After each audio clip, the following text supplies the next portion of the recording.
I've been researching cinematography styles and equipment for just about 2 years now, but I never realized how I could apply the knowledge and how it related to my future. Most of my research is more for general knowledge. When I got into multimedia technology, I finally had the opportunity to apply the things that I learned at my research to the things that we do in class. This year I made the connection between my informal learning and the formal learning I was doing in school. This I now know as curated learning. This year we have been exposed to new styles of learning. Mr. Tully has been showing us these methods of education while incorporating them into the curriculum. All of these teaching methods have influenced me to be a more successful student. I can't say I fully understand each learning style or when one starts and the other finishes, but they each are extremely helpful while learning in the multimedia technology program. All of these teaching styles, including challenge-based learning, flipped learning, and curated learning, all play a huge role in my school life. Because now I don't need to rely on others or my teacher to learn the material, I can specifically use curated learning to acquire the information by myself.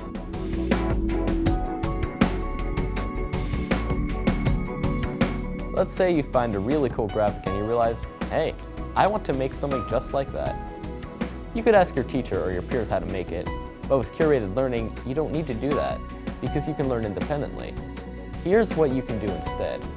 Go to Google and type in how to and whatever cool effect you saw. Find a tutorial that you feel will get you the best results, and within at least 15 minutes, you can make something just as good on Photoshop or Illustrator. You can show it off to your friends, your teacher, and even on Facebook.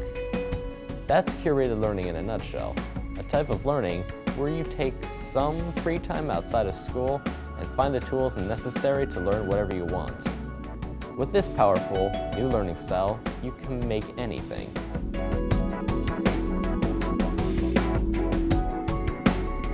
In the beginning of this school year, Mr. Tully told us that the class would become more independent as the year went on. At first, we weren't really sure what he meant by that. He started discussing things like independence, personal accountability, and expectations.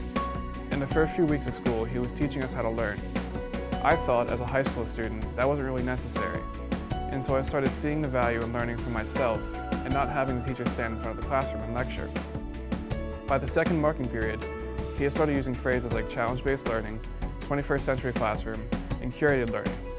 I don't think many of us knew what he meant by that until the third marking period when Mr. Tully gave his presentation on these methods and what it means to be a 21st century student. I remember wondering how I've gone my whole life in high school without really learning. The information made so much sense. If students rely on themselves more and did work outside of school, the classroom would be so much more productive. And that's exactly what you're able to do here.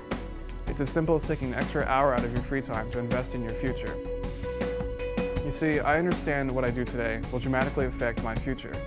It's time spent on something that can make you more successful because you become more aware.